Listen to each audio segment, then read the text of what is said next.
दुनिया का सबसे ज्यादा सोने का जखीरा रखने वाला मुल्क कौन सा है?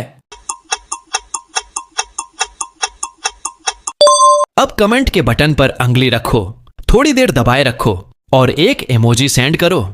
देखते हैं सबसे ज्यादा कौन सा इमोजी आता है।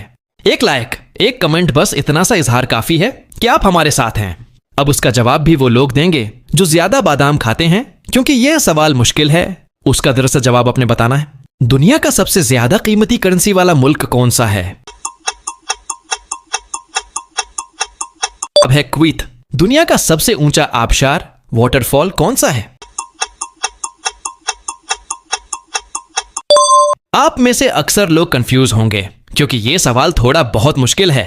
अगर आपको खुद पर यकीन है तो अभी टेक जवाब कमेंट करें। उसका दरअसल जवाब अपने कमेंट में बताना है।